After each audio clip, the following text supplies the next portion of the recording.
Precious and the Boo Hag by Patricia C. McKissack and Onawumi Jean Moss, illustrated by Kristen Brooker.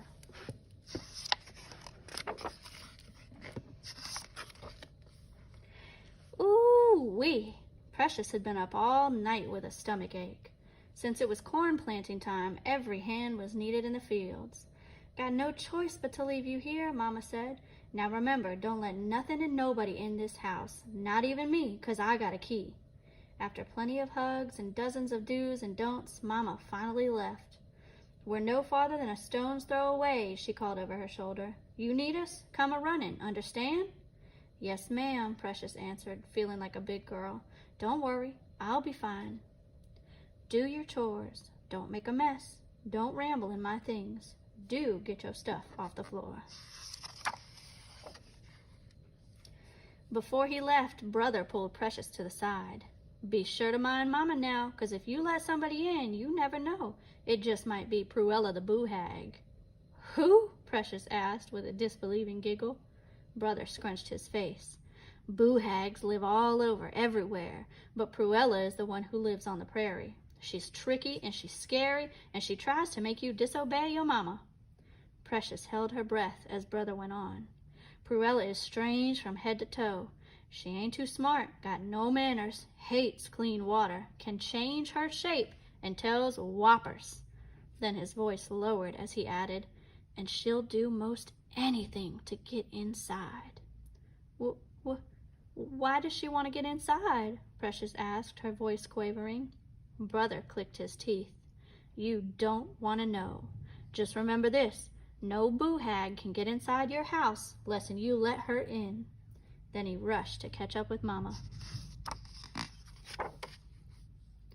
Now Precious was all by herself. She stood stone still, listening to the quiet, hoping that if Pruella the Boo Hag was nearby, she wouldn't notice her or see that she was alone.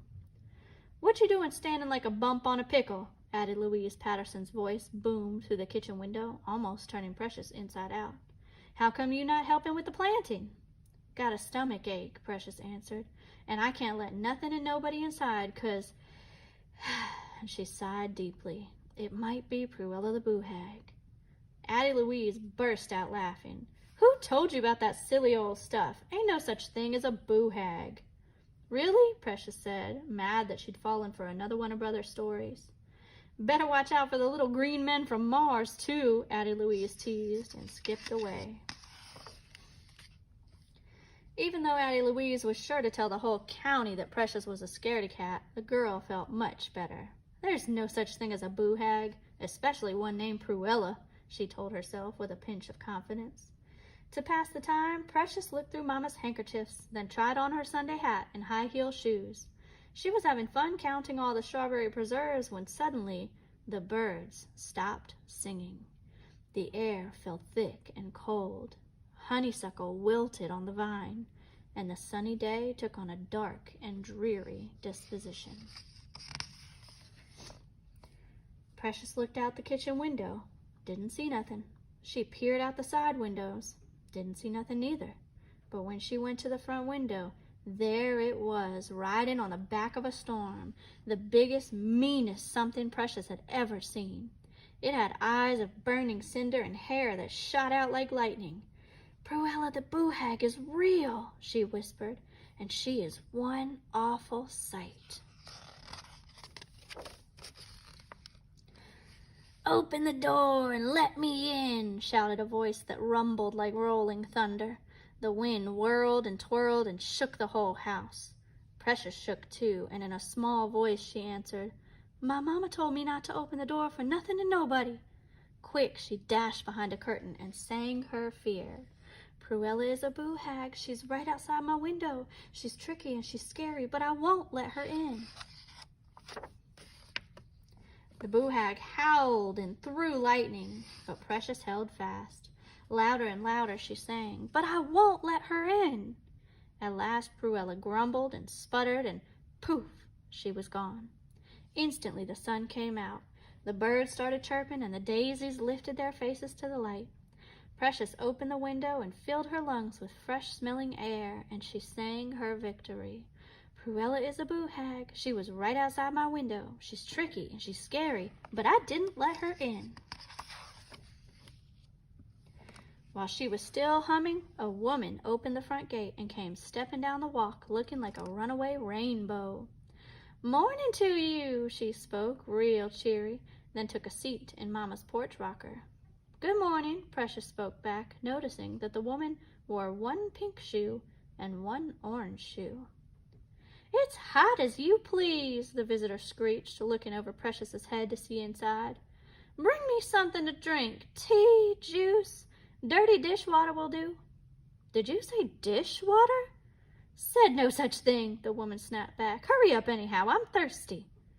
Precious wondered if the strange woman had ever heard of please. Returning from the kitchen, she handed the woman a cup of water. The woman flashed a crooked smile. "Now, young'un, let me inside to drink it in the cool." Precious shook her head and backed away. "I'm not to let nothing and nobody in this house." "Humph!" The woman grumbled and hissed and took a big gulp. "Water!" She gagged and coughed and spluttered. One eye went to spinning like a scroll. "I said tea, juice, anything," she gasped, "but never did I ask for clean water." True to brother's word, the visitor was strange from head to toe, had no manners, and hated clean water. "Can't trick me, I know who you are," Precious said, and she slammed the window shut. Outside, the woman grew taller and wider. She roared like 100 swamp things. "Let me in," Precious sang to muster her courage. "Cruella is a Boo Hag. She's right outside my window. She's tricky and she's scary, but I won't let her in." With the melody swirling around her, the Boo Hag vanished. Just then, Addie Louise came skipping up from around the side of the house. "Hello, Precious," she spoke, not sounding a bit like Addie Louise. "It looks like her, it walks like her, but it sure don't talk like her," thought Precious, checking to see if Addie Louise's shoes and eyes matched. "Got some jacks and a ball," said the girl, her voice all scratchy. "If you let me in, we can play." "I told you I'm not allowed." Addie Louise smiled. Her teeth didn't look like hers either. "Your mama told me I could play inside with you."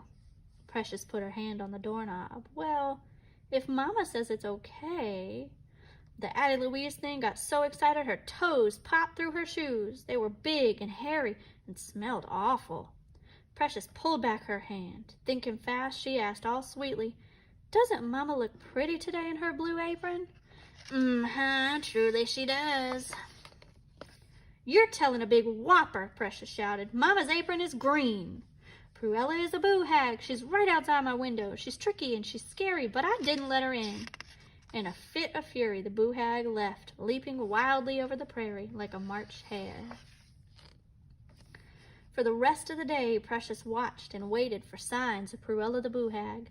As a late afternoon sunbeam struck the front porch, an orangish flash of light caught her eye. It was a penny, all sparkling new. Precious wanted it. She tried to lean out the window to reach the coin, but it was too far away. She fetched the broom, but the penny wouldn't move. She'd have to go get it. Her stomach started hurting once more, and now her head ached too. Slowly, Precious opened the front door. Her eyes searched the yard, first left, then right. No sign of Cruella. In a dash, she hurried out, snatched at the coin, and turned to go back inside. But on the threshold, she stopped to look down at it. "No," she decided, "you can't fool me."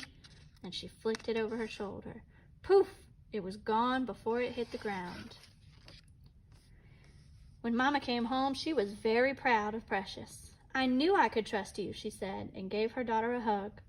Later, Precious told Brother everything that had happened. "Cruella was scary, and she was pretty tricky. I almost brought her inside when she disguised herself as a shiny new penny," she finished with a big smile. "But like you told me, a Boo Hag ain't none too smart. George Washington was on the front instead of Abraham Lincoln." That night, Precious climbed into bed and drifted off to sleep, humming her victory song. "Cruella is a Boo Hag. She was right outside my window. She's tricky and she's scary, but I didn't let her in." As you listen to her gentle breathing, look closely in the branches outside Precious's window.